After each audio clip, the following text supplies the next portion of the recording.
Buenas noches a todos. La verdad que es un hermoso privilegio poder estar compartiendo nuevamente con ustedes.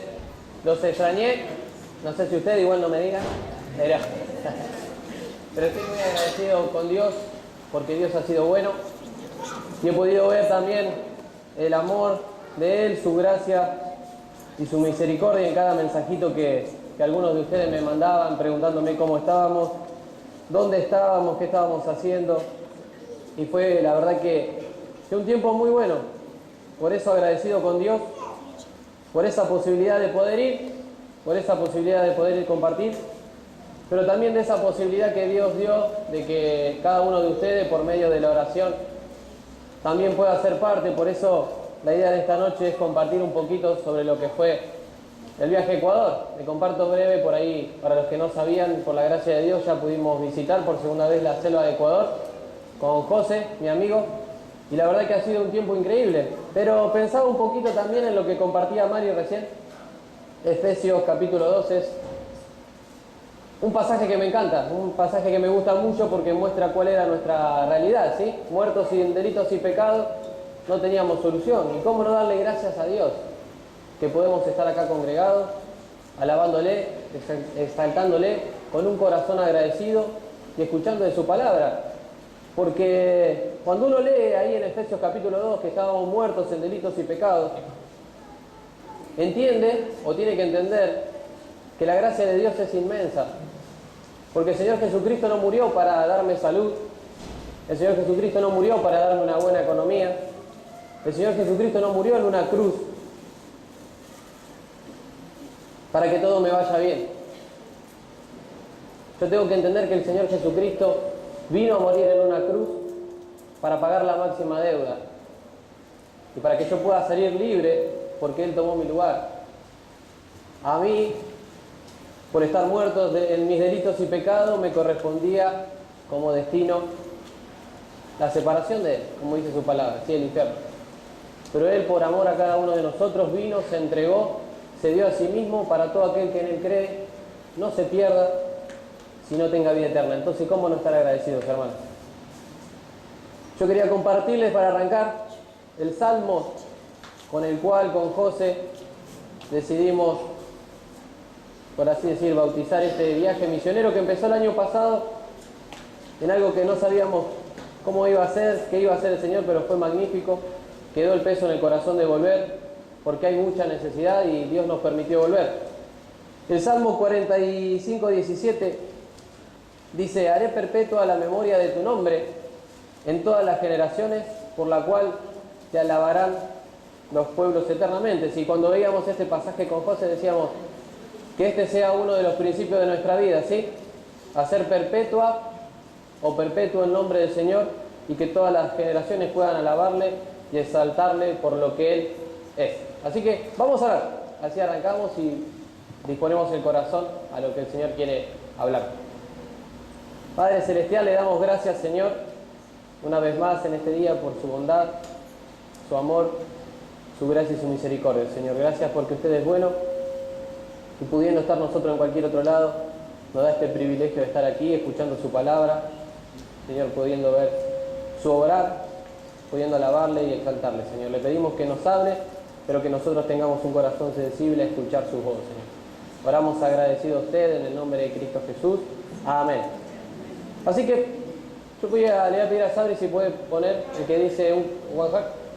Eso, perfecto. Entonces le voy a comentar bien breve porque la verdad que hay muchísimas cosas para compartirles sobre lo que el Señor fue haciendo, pero tuve el privilegio la primera semana de estar sirviendo con una organización que se llama One Heart, un corazón, ¿sí? ¿Qué hace esta organización? Son de Estados Unidos y tienen una sede en Ecuador, pero en la sierra, en la montaña, ¿sí? Y trabajan con comunidades indígenas que están ahí. Entonces lo que ellos hacen es traer equipos desde Estados Unidos y con diferentes programas los llevan a evangelizar a la sierra. Este año, por estar cerca de las fiestas, se hizo un programa navideño. Entonces, ¿en qué consistía? ¿Sí? Primeramente, si querés poder ir pasando, Sabri, despacito, para que vayan viendo. Primeramente lo que se hizo fue el día viernes salir con los equipos a una comunidad y hacer el trabajo de lavado de pies, ¿sí?, a las personas, y mientras se le lavaban los pies a los niños y a los grandes, se les predicaba el Evangelio, ¿sí? Después el hermano David Proaño con el evangelismo ilustrado y también con su familia involucrada hicieron una dramatización que también tenía el fin evangelístico, ¿sí? También se suplieron algunas necesidades. Eso fue el día viernes. Cuando llegamos el día viernes a la noche a la propiedad, también se organizó una cena para 70 niños más, donde se suplieron también las necesidades de los alimentos con un postre que era una torta. Y esa bolsita que soñé hasta hoy con esa bolsita, tuvimos que armar 1400 bolsas. Y caminábamos así en un circuito 7 horas por día porque llenábamos las bolsitas con esto, con esto, con esto. ¿Para qué edad es? De 3 a 6, bueno, acá, ¿de qué? Y así cada... Nena o varón, nena o varón. Entonces, soñamos con las bolsitas, pero fue un hermoso privilegio. Ahí está el hermano David, un predicador increíble, un evangelista con un corazón enorme, predicando sobre el amor de Dios hacia nosotros. Ese fue el día viernes en el lavado de pies a la tarde. La que veían anterior era la cena, también se predicó con el evangelismo, se predicó con el cubo también. Pero también se hicieron 2 salidas a 2 comunidades diferentes. Y fue increíble porque en una de las comunidades había 850 niños. 850 niños era en esa comunidad, donde también se predicó el evangelio con una obra de títeres, se predicó el evangelio con una dramatización que hacía el hermano David y su familia, y el hermano David ahí volvió a predicar el evangelio con evangelismo ilustrado. Fue algo increíble. Y también, aunque parezcan muchos, porque eran 850 niños, y muchos, sus papás, su mamá, se acercaban los abuelitos. Hubo hasta un concurso de quiz, y a ver quién tenía el quiz más lindo.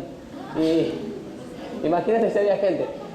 Entonces, se les sirvió a todos ellos la comida, a cada uno su plato de comida, a cada uno se les sirvió el postre, pero también cada niño, de acuerdo a su edad, pudo llevarse también una bolsa con sus regalos para Navidad. Y la foto te demuestran un poquito. ¿Vos podés ir pasando, Sabri? ¿Ya están ahí? Perfecto. Y esa es la otra comunidad. Ahí también había cerca de 550 niños. Fue increíble. Increíble. No terminamos. Pero bueno, hubo un problemita. ¿Por qué tuvimos que volvernos antes con José? ¿Qué pasó? Esa es la cena de Navidad que se hicieron para los 70 niños. Y se estaba predicando el evangelio ahí. Este grupo que fue a servir desde Estados Unidos a Ecuador tenía una característica particular. Era un grupo que la edad de los hermanos que fueron a servir, la mayoría tenía de 50 años para arriba, y eso para mí fue muy impactante, porque quizá a esa edad uno elegiría quedarse en casa, no viajar, estar tranquilo en sus comodidades, pero ellos decidieron ir y hacer lo que había que hacer con tal que el evangelio se predicara. Y había una parejita que no tengo la foto acá, y ese era todo el equipo, ahí pueden ver, había algunos de 20, otros de 20 y algo, pero la mayoría eran grandes, y los más jóvenes que ven son los traductores, y yo, ahí también. Y me impactaba eso, ver, había una abuelita, 75 años tenía, y con su manito agarraba y metía la mano así, y sacaba los dulces para poner en esas bolsas que yo te digo que nosotros andábamos. Y sin embargo ella, vos veías que le dolía la mano, pero ella quería seguir, y quería seguir hasta que vino su esposo y le dijo, yo sigo haciéndolo, y ella, bueno, se puso atrás, pero estaba ahí ayudando, pero es increíble, y esas son cosas que me fueron impactando. En primer lugar eso, en segundo lugar la vida de Linda y Mike. Yo le voy diciendo los nombres para que ustedes puedan recordarlo si quieren, anotarlo para orar por ellos. No tengo foto ahí, pero son las personas que vienen con esta organización, encargada de la organización, y son increíbles. El hermano Mike me sorprendió, porque José me decía, Gaby, vos tenés que verlo. Dice, yo te lo cuento, es una cosa, pero tenés que verlo. Y una persona que vos le ves los bolsillos así, pero los bolsillos así de tratados, de folletos. Y él, cosa que se mueve, cosa que se le acerca. No importa si habla español, portugués, francés. Él habla inglés nada más, pero él va y no quiere que la persona se quede sin su tratado y hablarle de Dios. Y siempre busca un traductor y lo lleva y le dice, vení que vamos a hablarle de esto. Increíble la pasión que tienen por los perdidos. Después también veía el corazón dadivoso que ellos tenían. Ellos cuando estaban en su obra, pero estaban preocupados por nuestra obra. Nos pidieron que le compartamos qué íbamos a hacer en la selva. Yo cuando fui a Ecuador tenía el pasaje para ir en avión, pero mi pasaje lo compraron con tarjeta de crédito y no estaba pago. Así que fui, por fe. No teníamos yo no tenía mi presupuesto para estar en la selva tampoco, eran $100, tampoco los tenía. Pero gracias a algunos hermanos que también estaban sirviendo a su vez, y ellos conocían por ahí las necesidades, el Señor suplió. Pudimos tener la paz de pagar el pasaje y que la persona que nos había prestado la tarjeta no le pasara nada, pero también conseguir esos $100 para poder estar en la selva. Entonces fue un tiempo increíble con ellos, viendo el amor hacia Dios, viendo el amor práctico. También pudimos compartir devocionales con el grupo, porque es la idea también. Nos pidieron que compartamos nuestro testimonio, fue un tiempo increíble, pero sobre todo ver eso, de que no hay edad para servir al Señor, no hay edad para salir, no hay edad para nada. Y ellos te lo demostraban. Era un grupo de 20 años a 75, 76 que tenían los más grandes, que cada uno estaba en su función, pero estaba. Y ellos representaban y te mostraban que somos un cuerpo, todos necesitamos de todo. Y le decía que tuvimos que salir porque una de las señoras se bajó en el camino porque querían sacar una foto al volcán, se tropezó con una piedra y bueno, golpeó su pierna. Estuvo con nosotros ahí, le dolía mucho, entonces tuvimos que volver y tuvo una fractura de tibia, creo, que había tenido. Pero su marido se quedó, le pidió a su marido que se quede y que siguiese trabajando. Y ella lloraba, es decir, por el dolor, o sea, porque... Y ella decía que no era el dolor, era que no, quería estar ahí. Yo quiero estar sirviendo, decía ella. Y mirá, por irme a un lugar que no me tenía que ir, ahora estoy con el pie roto y no puedo seguir sirviendo. Y fue un tiempo increíble. Y después, eso fue una semana. A la otra semana, por la gracia de Dios, pudimos ir a la selva. Pero este año, con José habíamos tomado un desafío. Y era de invitar a personas. Queríamos llegar con un grupo un poco más grande, ¿sí? Porque hay una comunidad que se llama Giran, que tiene mucha necesidad. Está 4 horas de camino adentro a pie.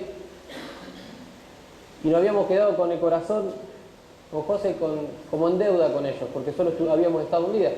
Invitamos a algunos amigos, y de todos esos amigos que invitamos y oramos, 2 fueron llevados literalmente por el Señor. Uno es Jocho, o José, que está de remera azul, él es de Córdoba, él lo conocí en un campamento, fue aconsejado mío, quedó una buena relación, como con José también, y él oró, y Dios proveyó y pudo ir. Y después Tommy, la chica que está acá de Celeste, compañera nuestra de instituto también, una mujer increíble de Dios, que también tomó el desafío, el Señor proveyó, la guió y fue con nosotros. Después está Andrea, la que está más atrás, que está viviendo en Ecuador, ella es de Colombia y sirve con José con las organizaciones. Después tenemos a un hombre de Dios, como el hermano Guayo, que me encantaría que lo puedan conocer, y una mujer de Dios que sustenta en oración cada vez que el hermano Guayo sale, la hermana Doris, y ese es su hijo más chiquito, Mateo. Y me encantaría que puedan conocerlo. El Guayo tiene una historia muy particular. Decimos Guayo, su nombre es Washington, porque él era de esas personas que tenían todo, que estaban cómodos en su iglesia.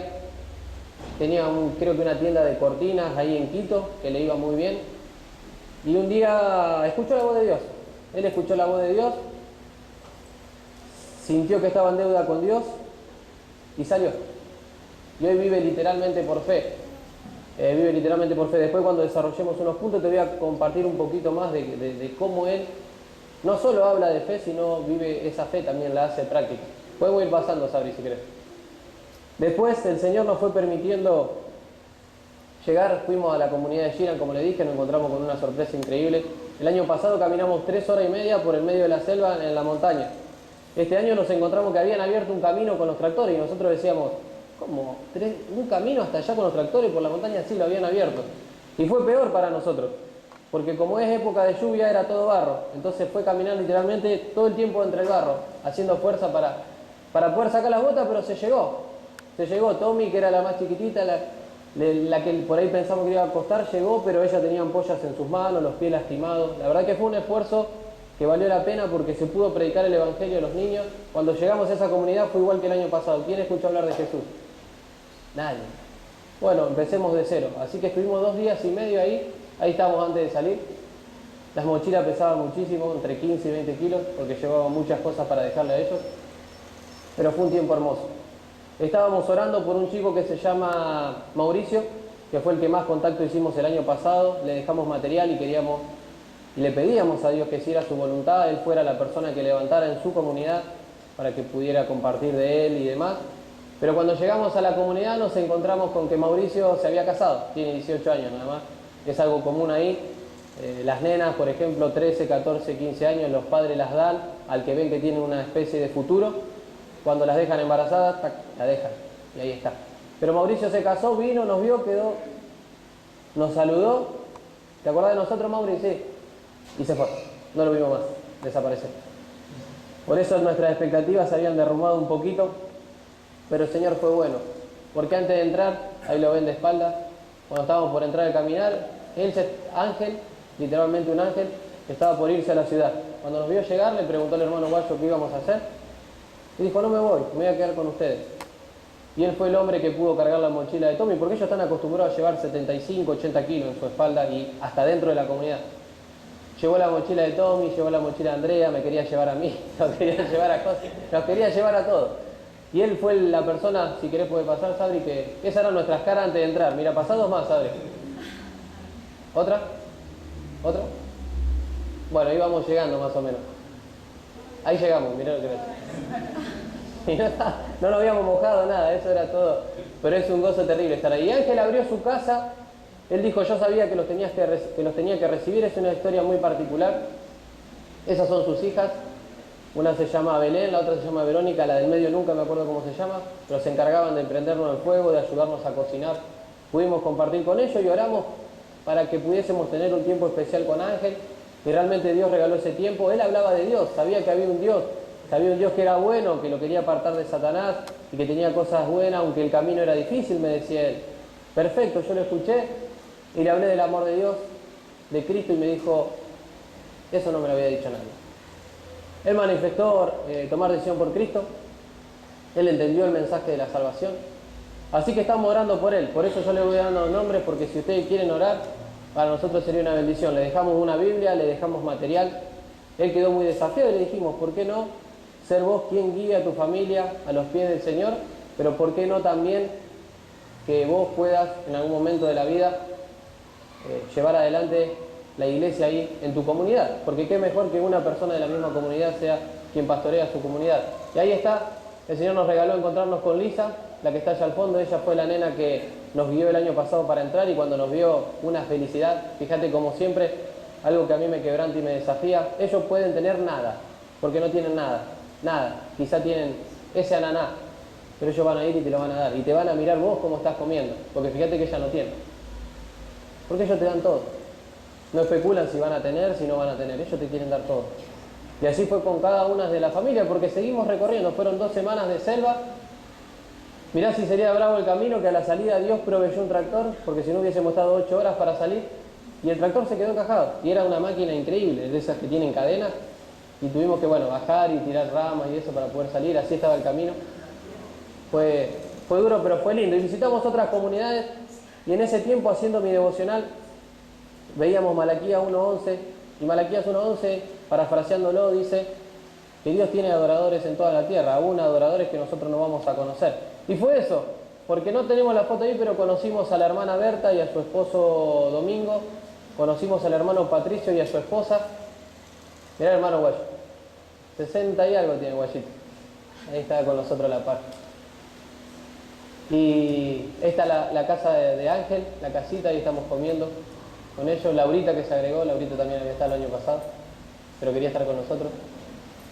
Y la hermana Berta, su esposo Domingo, el hermano Patricio, personas que quizás no tienen una persona que los acompañe en un discipulado, quizás no tienen una reunión casera, quizás no tienen reunión de oración, quizás no tienen un culto dominical, porque no hay iglesia tampoco, pero la verdad del Evangelio una vez llegó a su vida, y cuando vos los ves, wow, es increíble, porque vos va en contra del pensamiento de uno, porque uno piensa, pero si no fueron discipulados, ¿cómo puede ser que demuestren tanto amor, tanto servicio, tanta entrega? Porque ellos te daban lo mejor también. Ellos venían, te hablaban del Señor como su Salvador, y querían animarte, y animaban a su familia, y te contaban su testimonio de cómo ellos habían luchado en contra de su familia, porque ellos te decían, los que no son católicos son brujos. Y entonces nosotros estábamos locos y teníamos que resistir. Y hoy, dice, por la gracia de Dios, por ejemplo, domingo nos decían, de 11 hermanos que son, 10 ya están con el Señor, convertidos. Y eso es increíble, y vos decís, no tienen un... Ale ya lo quería mandar. Amén igual, si están con el Señor, Pero es increíble. Y ese fue todo el trabajo que se hizo. Evangelismo con colores, evangelismo con el cubo, evangelismo con planta, evangelismo con la naturaleza. Con todo había que evangelizar. Y siempre queda ese peso.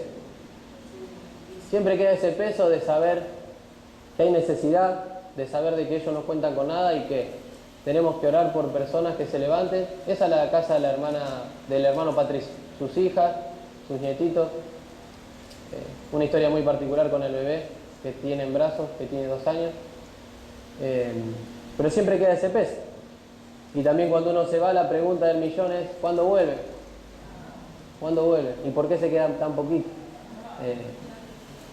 Y es difícil, Y había una foto, ahí estábamos tuvimos un regalo del Señor también. Ellos eran propietarios, el padre del propietario de una ecovivienda, una cosa así. Y nos invitaron ahí, nos dijeron, todo corre por nuestra cuenta, la comida también.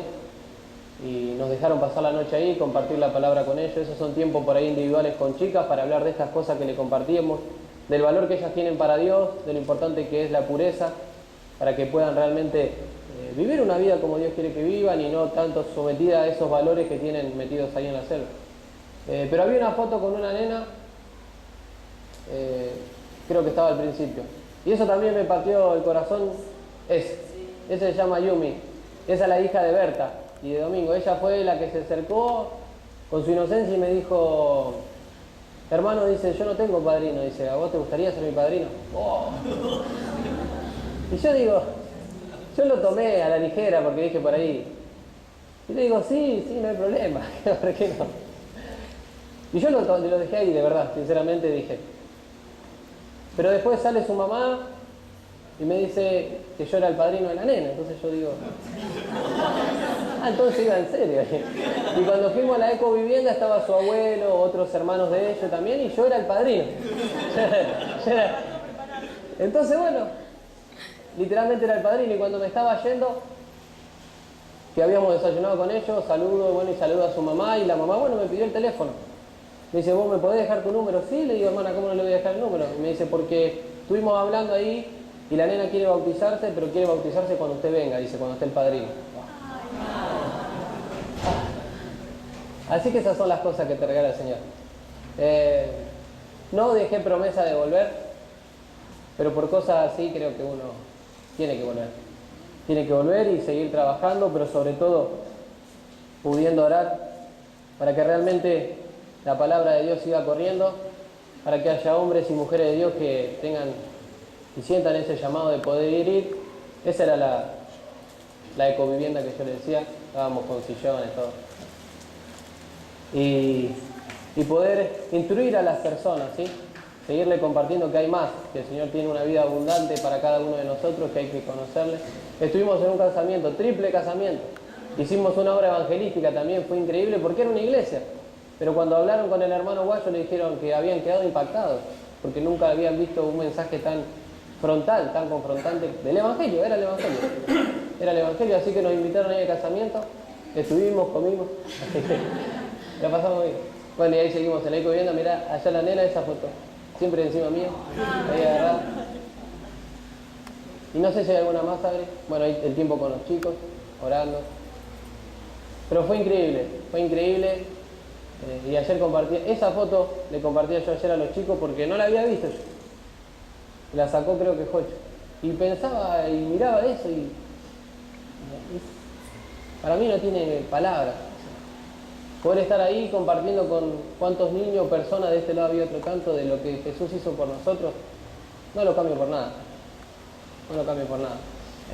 Ahora vamos a hablar un poquito sobre lo que es la obra de Dios, pero siempre le comparto eso a los jóvenes, que podamos vivir para lo eterno y no para lo terrenal, porque la vida acá un día se va a terminar y vamos a tener una eternidad para disfrutar con el Señor, y de acuerdo a cómo yo la he vivido aquí, va a ser esa repercusión. Entonces siempre animándolos a eso. Entonces Marco habló un poquito hoy de que estamos terminando fin de año, pero viene año nuevo, depende de mi actitud. Eso fue bueno lo que dijo Marco. Está por ahí Marco.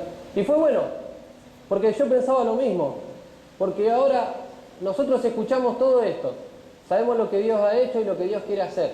Entonces yo me pregunto, ¿cuál es mi parte ahora? ¿Qué es lo que voy a hacer? Ayer hablábamos un poquito con los jóvenes y decíamos, hay personas que quizás en un balance, como decía Marcos, hay personas que quizás no, hay personas que quizás empiezan a repasar qué fue lo que vivieron durante el año, ¿sí? Y está bueno. ¿Pero por qué está bueno? Porque puede haber cosas en las que yo personalmente puedo haber estado flojo. Y yo pensaba, no en lo que dijo Marcos, sino, por ejemplo, yo me pongo a pensar en mi vida personal y digo, quizás estuve flojo en la lectura de libros cristianos, por ejemplo. Entonces, si yo hago un balance y veo que estuve flojo en esa área y quiero reforzarla, va a ser buena para mirar el año que viene y decir, o proponerme, bueno, voy a leer un libro al mes, por ejemplo, para decirle una cosa. Pero yo quiero dejarle un desafío, que lo podemos poner, Sabri, ya a la primera si querés. En base a lo que nosotros vimos, ¿sí? Y el desafío es, ¿de qué manera voy a involucrarme en la obra? ¿Cómo voy a hacer ahora parte yo de lo que Dios quiere hacer?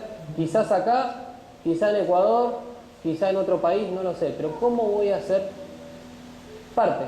¿Sí? Por eso te digo que mientras hablemos estos 3 puntos breves que vamos a compartir, que vos estés pensando esto.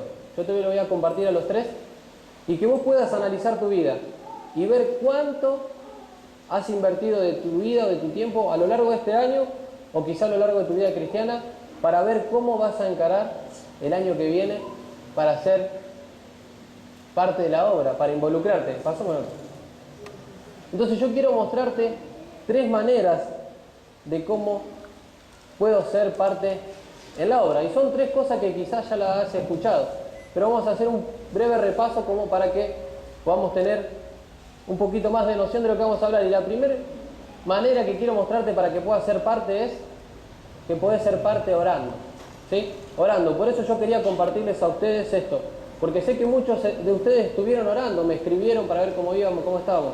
Y déjame decirte que cuando vos estás orando por algo en la vida de un hermano, vos estás orando por lo que Dios va a hacer a través de esa vida. Entonces vos por medio de la oración también tenés parte de los frutos de esa obra que Dios va a hacer. Por eso quiero animarte a que lo primero que puedas considerar es ser parte orando, ¿sí? Porque la oración es la base de toda obra. Yo puedo estar lleno de buenas intenciones, pero si yo no tengo un corazón sometido a Dios, ¿sí? Y no lo dejo en las manos de Dios, quizá la obra se lleve adelante, pero Dios no va a estar ahí. Este año nosotros veíamos un poquito la iglesia de la Odisea en Apocalipsis, y la Odisea dice que tenía todo esa iglesia, ¿sí? Pero le dice, no sos ni fría ni caliente, sos tibia. ¿Sí? Y empieza a describir un poquito acá el autor, y le dice que ellos se habían vuelto materialistas, ¿sí? Y empieza a describir un par de cosas más. ¿Qué era lo que le estaba diciendo el Señor? Ustedes dejaron afuera al Señor. Y vos decís, ¿cómo una iglesia puede dejar afuera al Señor? ¿Sí? Así como una persona puede dejar afuera al Señor de sus planes, una iglesia puede dejar afuera a Dios de sus planes también. Y muchos de los teólogos dicen que esta iglesia de la Odisea, que el Señor le estaba hablando, describe a la iglesia de hoy. Es la iglesia contemporánea. La iglesia donde, por lo general, el Señor está fuera de la mayoría de los planes. Y cuando Ari nos compartía Santiago, capítulo 4, yo se los leo, no se hagan problema, versículo 3 en adelante, también veíamos algo así, personas que hacían planes, ¿sí? Personas que decían mañana iremos, traficaremos y haremos y ganaremos, pero Dios no estaba ahí. Dios no estaba ahí, entonces el autor los va a exhortar, los va a animar a decir, ustedes tendrían que decir si Dios quiere, pero no como esa frase que escuchamos a diario, si Dios quiere mañana nos vemos, y que es una convicción en el corazón, porque mi oración tiene que ser hágase tu voluntad y no la mía. Entonces los planes siempre tienen que estar en las manos de Dios para saber si van de acuerdo con su voluntad, ¿sí? Porque también va a ser una actitud que va a demostrar cuán sumiso estoy a los planes de Dios. Y pensando y meditando un poquito en personajes bíblicos, hay uno que repetimos siempre y es Sansón. Y vos decís, ¿cómo Sansón pudo terminar como terminó? ¿Sabés por qué terminó como terminó? Porque nunca buscó a Dios. Los planes de Sansón nunca fueron de la mano con los de Dios, porque él había sido apartado desde el principio. Él tenía un propósito, pero ¿qué hizo él? Siempre se manejó por instinto, siempre se manejó por la vista, siempre se manejó por sus impulsos, y así le fue. Nunca le fue bien. Algunos consideran que la oración fue cuando le dijo al Señor que le conceda la fuerza si podía matar a los filisteos. Puede ser, pero él nunca tuvo la victoria porque nunca dejó los planes en las manos de Dios. Y hay personajes en la Biblia que vos vas a ver que tuvieron una vida de victoria, que tenían una vida consagrada, que vivían para el Señor, pero en el único momento que dejaron a Dios fuera de sus planes, ese momento de su vida fue un desastre, ¿sí? Cuando vemos, esto lo hemos nombrado también, Lucas capítulo 3, versículo 40, más o menos por ahí, lo que vemos ahí es el Señor Jesús, Juan el Bautista, va a hacer el bautismo del Señor, la presentación a su ministerio. La presentación a su ministerio. ¿Y cómo va a empezar el Señor Jesús su ministerio? Orando. Lucas dice que Él comenzó el ministerio orando. Entonces vos decís, el Hijo de Dios, Dios mismo, Dios hecho carne, Dios en el mundo, Dios visible, siendo Dios, comenzó su ministerio orando, dejando las cosas en la mano de Dios. Cuando vemos a Pablo en Hechos capítulo 13 y Bernabé, los vemos a la iglesia orando, ¿sí? Un poquitito más adelante vemos a la iglesia encomendando, y un poquitito más adelante, cuando los encomienda, que vemos a la iglesia de nuevo orando por ellos, para que puedan salir a la obra. La oración siempre es la base de toda obra, porque es estar de acuerdo con los planes de Dios. Y la idea de esto no es darte principios bíblicos para la oración, ¿sí? La idea no es darte principios bíblicos para la oración, sino que realmente podamos tomar verdadera conciencia de que el Señor nos dejó un arma poderosa. Una de las armas que nos dejó es la oración, y que nosotros tenemos que hacer uso de esa oración, no solo para mi vida, sino para la vida de los hermanos que están en necesidad, los hermanos que están padeciendo, los hermanos que tienen algún problema de salud, ¿sí? Es el arma que el Señor nos dejó. Y Pablo, en Efesios 6:8, ese sí, si querés lo puedes buscar, 6:18, perdón. Él en ese pasaje va a estar hablando de la armadura, ¿sí? Y él va a decir, gente, vístanse de la armadura de Dios. ¿Por qué? Porque no tenemos lucha contra huestes, sino contra cosas, huestes espirituales, algo así, decía, no me acuerdo bien la palabra, perdón. Estar firme contra la acechanza, acá está, porque no tenemos lucha contra sangre y carne, sino contra principados, contra potestades, contra los gobernadores de las tinieblas del siglo. Entonces Pablo va a empezar a dar ciertas pautas de qué vestirse, y si alguno lo ha leído, dice la armadura, el escudo, el yelmo, bueno, y demás, ¿sí? Ceñido vuestro lomo, el calzado, el escudo de la fe, el yelmo de la salvación. Pero él en el 18 dice algo más. Dice, orando en todo tiempo con toda oración y súplica en el Espíritu, y velando en ello con toda perseverancia y súplica por los santos, ¿sí? Y como te dije, no vamos a dar principios para una oración, pero sí vamos a ver a Pablo animando a los hermanos que se vistan de la armadura, y que la armadura la revistan ¿de qué? De la oración. Y en ese pasaje que podríamos dar principio de la oración, yo quiero remarcar dos cosas. En primer lugar dice velando. ¿Por qué velando? Porque esa era la forma de hacerlo. Cuando hablaba de velar, hablaba de un soldado atento en las murallas para ver que el enemigo no se acercara. Y en segundo lugar dice perseverando. Y la perseverancia es ir un poquito más allá cada día, ¿sí? ¿Por quiénes? Por todos los santos. ¿Y quiénes son los santos? Los hijos de Dios, todos nosotros. Pero no me quedaba ahí, la idea era poder ver ese pasaje, pero me sorprendió un poquito lo que Pablo sigue diciendo. Porque Pablo dice, oren por todos los santos, velando, con perseverancia, pero también oren por mí, dice él, ¿sí? A fin de que al abrir mi boca me sea dada palabra para dar a conocer con denuedo el ministerio del Evangelio. Pablo estaba preso. Y Pablo no oraba o no pedía que oraran para que cambiasen sus circunstancias. Lo que Pablo estaba pidiendo era que oraran para que la palabra de Dios siguiera corriendo, para que la palabra de Dios fuera puesta en su boca y él tuviese de nuevo para hablarle a las personas que no conocían de Cristo. Y eso te habla del corazón de Pablo, un corazón que aún la oración estaba enfocada en el Señor. Dame una persona más para poder predicarle, dame una persona más para que pueda conocerte, dame una persona más para que pueda escuchar tu verdad y pasar de muerte a vida. Y en Hechos 16 encontramos a Pablo y Silas también encarcelados, y aún así ellos oraban, cantaban al Señor, y ahí ocurre un milagro. Las puertas de las cárceles se abren, un terremoto. Y es increíble cuando uno es parte de la vida de un hermano orando y puede ver esos milagros del Señor, esa respuesta de oración. Y para hacerlo práctico pensaba en compartirte un poco del hermano Guayo, por eso yo decía que te iba a compartir un poquito de él.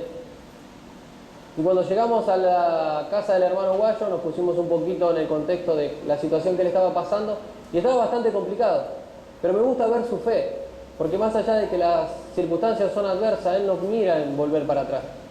Él no mira volver atrás. De Hebreo 11 habla un poquito de eso, 10, que dice que nosotros no somos de lo que retrocedemos, sino de lo que vamos hacia adelante. Y el hermano Guayo estaba muy endeudado. 3 meses de alquiler, son $1.500 más o menos. Un día estábamos por desayunar y fueron a cortarnos la luz, logramos ahí que nos corten la luz. ¿Y qué podíamos hacer nosotros? Está más seco que... ¿Qué podíamos hacer? Usar la herramienta que el Señor nos dio, orar. Así que decidimos orar con los chicos, ver cómo podíamos ayudar a esa circunstancia, y era esa la herramienta, la oración. Y resulta que unos días después, José, que sabe inglés y traduce, se puso en contacto con un hombre que quería hablar con él, por Guayo. Y ahí se pudo aclarar un poco la situación. Y ver que esta gente de Estados Unidos sí estaba tratando de colaborar con Guayo, porque hubo muchas personas que le hicieron promesas a Guayo y no la cumplieron. Y él sigue adelante igual. Y él sigue adelante igual. Y ver cómo esa gente que mandaba lo que podía mandar, y estas personas que eran los intermediarios de Guayo, nunca llegaba a Guayo. Siempre iba para otro lado. Pero para nosotros fue una respuesta de oración, porque allá el hermano, ese que hacía eso, el Señor sabrá. Pero esas personas, al enterarse de la situación, dijeron, bueno, ¿de cuánto es la deuda? Tanto. Listo. Nosotros la vamos a mandar, pero José, queremos que vos seas el intermediario. También uno de los chicos, que el Señor le había provisto también un poquito de dinero, pudo darle para saldar su luz. Como a nosotros nos quedaron un restito de dinero, también se lo dejamos, pero fue ver prácticamente, de una manera práctica, la vida de Guayo, una respuesta inmediata de Dios. Y así es como nosotros tenemos que hacerlo práctico. Por eso yo te decía, ¿cuál va a ser tu desafío? Yo te decía, mirá tu vida. ¿Cuánto tiempo de tu vida invertiste este año, o a lo largo de tu vida cristiana, en la oración, orando por los hermanos que están en la obra? O por tu hermano de al lado que quizá tiene la necesidad. No lo sé, por tu pastor. No lo sé, eso hay que evaluarlo cada uno. Pero mi desafío es que vos puedas mirar cada área de tu vida para saber cómo vas a encarar este 2019. Vamos a la segunda, ¿sabes? La segunda manera que yo quiero mostrarte, de la cual podés ser parte, es ofrendando. Y este es un tema que más que para plantearlo en un punto tendríamos que dar varios talleres, pero lo voy a hacer bien breve, porque creo que en lo personal, como hijo de Dios, nosotros tendríamos que orar para que el Señor pueda cambiar nuestra mirada de las cosas, porque nosotros, aunque no queramos estar influenciados por el mundo, por el sistema, muchas veces adoptamos esa forma. Y el sistema tiene una forma, que es compra y vende. Por ahí Marquito puede saber más que yo de esto. Compra y vende. Y esa no es la mirada que el Hijo de Dios tiene que tener. Porque si vos ves en Hechos 20:25, yo te lo cito si lo querés anotar. Vamos medio rapidito. Otra vez a Pablo hablando, dice... Viene hablando de un contexto y dicen, todos os he enseñado que trabajando así se debe ayudar a los necesitados y recordar las palabras del Señor Jesús que dijo, más bienaventurado es dar que recibir. Más bienaventurado es dar que recibir. Entonces orar para cambiar ese concepto de que no es comprar y vender, sino dar porque somos bienaventurados. Porque cuando yo doy, así como cuando orando soy parte de lo que Dios va a hacer, cuando yo doy, también tengo parte. Después lo vamos a ver un poquito en Filipenses. Pero yo puedo ser parte de la obra de Dios dando, porque quizá Dios me dio esa posibilidad que el otro no tiene. Entonces yo puedo ser de bendición y también, como dice Pablo en Filipenses, tener fruto de la obra que Dios hizo a través de esa persona, ¿sí? Y para hacerlo práctico y gráfico, otra vez el año pasado cuando nos íbamos con José a Ecuador, el Señor mágicamente, milagrosamente, como Él solo puede hacerlo, proveyó $1.100 que eran lo que nos salían los pasajes. Para nosotros era, pero para Dios, que es el dueño de todas las cosas, no era nada. A veces oro que el Señor ayude a mi incredulidad porque a veces limito los planes de Dios al hacer un Dios a mi imagen. Pero Dios proveyó, teníamos los pasajes, estábamos todos para ir, pero de repente nos surge algo, otra deuda.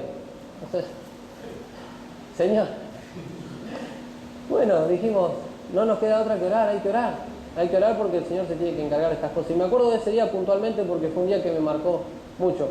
Porque ese día yo estaba acá, me llama Analía, ¿sí? Yo me acuerdo que me llaman Analía con los exploradores. Y ellos, voy enfrente y ellos me dicen, mirá, queríamos compartirte que durante todo un tiempo estuvimos hablando de las misiones y estuvimos orando por un misionero y estuvimos juntando una ofrenda por un misionero y ese misionero somos... Y fue increíble. Fue increíble. Y quizá uno a los ojos humanos dice, ¿cuánto dinero pueden haber llegado a juntar los nenes? Son nenes. personas que tienen un corazón. Yo estaba más que agradecido.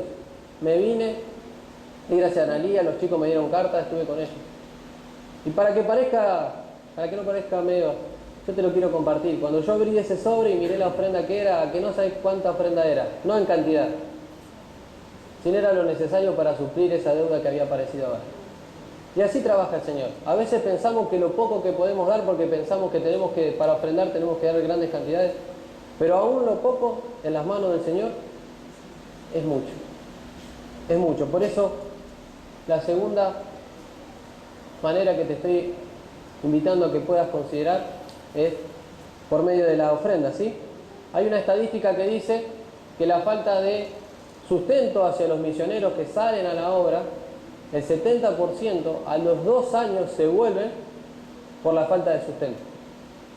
O sea, el misionero sale, está 2 años en la obra, no hay más sustento, entonces se vuelve. Y eso fue algo que me impactó cuando me lo compartían, porque yo soy parte de eso. Porque yo soy la iglesia, yo soy parte del cuerpo y es mi responsabilidad sostener a los hermanos que toman la decisión de ir. Y quizás estoy fallando, por eso decía de analizarnos cómo estamos nosotros haciendo esa parte cada uno de nuestra vida. Y yo por mi parte sí puedo ver que estoy fallando. Otro concepto interesante que a veces nos impide un poquito esto es pensar que todo es nuestro y nos corresponde a nosotros. He escuchado muchas veces decir, no, porque es mi plata, o no, porque yo trabajé por esto. Yo quiero decirte que somos administradores de la gracia de Dios y que todo lo que tenemos, todo, es por la gracia de Dios. Y yo un día voy a rendir cuenta delante de Dios de cómo administré las cosas que Él me dio. Cómo administré las cosas que Él me dio. Y fíjate, yo te voy a leer rapidito un versículo, acá está, en Primera de Crónicas. Y viene hablando David y dice, bendito sea tú, oh Jehová, Dios de Israel, nuestro Padre, desde el siglo y hasta el siglo. Tuya es, Jehová, la magnificencia y el poder, la gloria, la victoria y el honor. Porque todas las cosas que están en el cielo y en la tierra son tuyas, oh Jehová. Tuyo es el reino y tú eres excelso sobre todo. Las riquezas y la gloria proceden de ti, tú dominas sobre todo. En tu mano está la fuerza del poder, en tu mano el hacer grande y dar poder a todos. Ahora pues, Dios nuestro, nosotros alabamos y loamos tu glorioso nombre. Porque, ¿quién soy yo y quién es mi pueblo para que pudiésemos ofrecerte voluntariamente cosas semejantes? Porque todo es tuyo y de lo que recibimos de tu mano te damos. Todo es de Dios. Y ese es un concepto que yo también debo entender, que somos administradores de la gracia de Dios y que Dios quiere que seamos fieles administradores de su gracia. Alguien lo ilustró de una manera increíble y este predicador dijo esto. Dice, cuando vos llegues a la presencia de Dios y tengas que rendir cuentas, Dios no te va a preguntar cuántos metros cuadrados tenía tu casa. Lo que Dios te va a preguntar va a ser cuántas personas hospedaste ahí, a cuántas personas le diste de comer, a cuántos hermanos le diste de alojamiento para que puedan descansar. Él decía también, cuando llegues a la presencia de Dios, Dios no te va a preguntar cuánto dinero tenía tu cuenta bancaria, sino a cuántas personas le pudiste suplir necesidad con lo que Él te había dado. Él decía, cuando llegues a la presencia de Dios, Dios no te va a preguntar a qué modelo de auto llegaste a tener, sino que Él te va a preguntar a cuántas personas pudiste bendecir, quizás llevando a la iglesia, quizás, no sé, un campamento, no sé. Pero esas son preguntas o maneras de ver en nuestro corazón que nosotros tenemos que ir cambiando. Y por cuestiones de horario vamos a ir rapidito. Y te lo voy a compartir, no vamos a ver los versículos y eso, sino te lo voy a compartir. Pero cuando uno ve el libro de Números, capítulo 1, del 1 al 3, vos ves que censan al pueblo. ¿Y por qué censan al pueblo? Porque iban a mandar a los mayores de 20 a la guerra. Ir a la guerra en ese momento era un privilegio. Era como jugar en primera hoy, ser parte del ejército. Y yo creo que a los futboleros les hubiese gustado a todos jugar en primera, ¿sí? Pero ¿qué pasa? Cuando uno sigue en Números, un poquito más adelante, se encuentra con que hay una tribu a la que Dios la va a dejar aparte y le va a decir, vos no vas a ser parte del ejército. O sea, vos no vas a jugar en primera. ¿Cómo no voy a jugar en primera? No vas a jugar en primera, te voy a dar una responsabilidad especial. Vos vas a estar sobre el cuidado del tabernáculo. Esa va a ser tu responsabilidad. Y quizá en su momento, no sé cómo habrá sido, si será chocante de bendición, pero eran personas que Dios había apartado con un propósito específico y era que estén de tiempo completo en la obra de Dios. Y ellos dijeron, bueno, ¿y cómo vamos a hacer? Cuando vos seguís un poquito más Levítico, acordate que estamos yendo rápido por cuestiones de tiempo, Levítico 1:47, dice que Dios tenía un plan especial para ellos, y era que todo el pueblo iba a tener que dar de sus primicias para poder sostener a los que iban a estar de lleno en la obra. Eso es lo que Dios dice. Y encima ellos no solo iban a salir a la guerra, sino que tampoco iban a tener heredad, ni tampoco iban a tener tierra. Entonces vos imagínate que te dijeran eso. En ese momento, no vas a ir a la guerra, no tenés heredad y tampoco tenés tierra, mientras los otros estaban repartiendo unos pedazos de terreno. Pero ellos iban a tener un privilegio, ir a servir día y noche a Dios en el tabernáculo. Y había una responsabilidad que cumplir, y era la de los demás, de darle de las primicias para que ellos puedan cumplir con esa función, ¿sí? Entonces, hoy, para nosotros la iglesia, tenemos algo similar. Somos responsables de poder sostener a esos hermanos que el Señor levantó, que ellos respondieron a su llamado y que hoy están viviendo de lleno para poder servir al Señor al tiempo completo. Y a veces tenemos una mirada un poco equivocada de esto.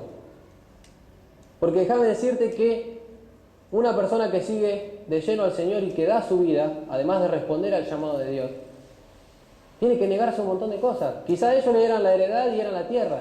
La persona que sigue de lleno al Señor es literalmente entregar todos sus sueños. Entregar todo para vivir para los sueños de Dios. Y quizá por ahí parezca sencillo, pero no es tan sencillo cuando uno lo está viviendo. Y aun cuando las adversidades se te vuelven contrarias, yo por ahí te compartí un poquito el hermano Guayo, él tenía todo, estaba cómodo, tranquilo, pero un día Dios lo llamó, él respondió y fue.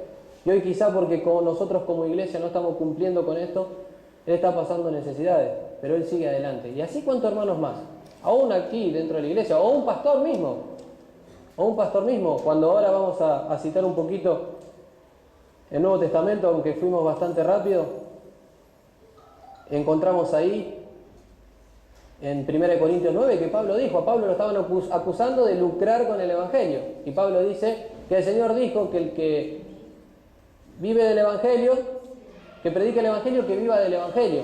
Cuando vas a 1 Timoteo 5:17 y habla de que las personas, o sea los pastores, los obispos y demás, que hacen bien su trabajo son dignos de doble honor. ¿Y de quién es esa responsabilidad? Es nuestra.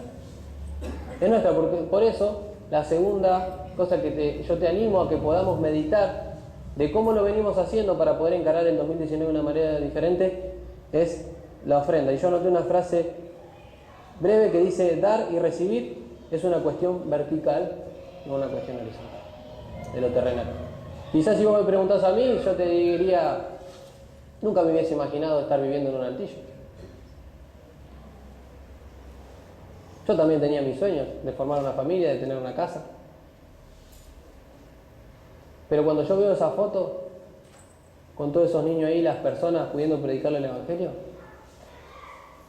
no tenés ni tiempo para pensar para atrás o cuáles eran tus sueños. Querés vivir para el Señor. Pero hay una responsabilidad que nosotros como iglesia tenemos que cumplir: dar. Y en tercer lugar, última, yendo. Dijimos orando, ofrendando y yendo. No sé si en algún momento te ha tocado ir. Sería hermoso, yo le compartí a los jóvenes, sería hermoso que en algún momento puedan ir. Pero quizás yo pensaba más que en ir a futuro, en que quizás Dios en algún momento de tu vida te ha llamado, en algún momento de tu vida te ha dicho seguime, en algún momento de tu vida te ha desafiado. Y quizás tus miedos, tus temores, ¿cómo voy a hacer? El estándar humano del día de hoy que te dice, no, vos tenés que terminar tu secundaria, tener una carrera, tener una casa, un marido o una esposa y ahí servir al Señor. Quizás ir en contra de eso también. Pero cuando vos seguís al Señor de lleno con todo tu corazón, muchas veces vamos a ir en contra de estándares que no son los estándares de Dios, son los estándares humanos que nosotros ponemos. Pero déjame decirte que Dios se encarga de todas esas cosas. Cuando yo decidí seguir al Señor, dije también, ¿cómo voy a hacer, Señor? Si yo trabajo y estoy acostumbrado a tener todos los meses mi sustento, todos los meses esto, mi familia, mis amigos. No importa, dijo el Señor, yo me encargo. Y ver la fidelidad y la gracia de Dios cada día de mi vida. Quizá me tuve que esforzar y aprender la dependencia, vivir la gracia, disfrutarla, orar por un plato de comida, cosa que antes no había tenido que hacer. Pero ver la provisión de Dios, la mano, el cuidado, yo no he visto justo desamparado. Por eso quiero animarte a que si no, el Señor te está llamando, no tengas miedo de decirle que acá estás. Porque Él se encarga de todas las cosas. Él tiene cuidado de todas las cosas. El otro día vino Dan. No sé si le pudo contar un poquito sobre Sofía Müller. Pero él cuenta algo muy particular que a mí también me impacta. Todo lo que ella tenía, lo material que ella tenía eran 2 vestidos. Uno que tenía puesto y el otro mientras lo estaba lavando. Pero ella fundó 400 iglesias en la selva. Wow. Quizá acá, hoy en este mundo, no tenga a los ojos humanos nada. Pero cuando llegue al cielo, dice que en Estados Unidos, donde era ella, al velatorio de ella fueron 7, 8 personas nada más. Pero cuando hicieron en la selva, era increíble.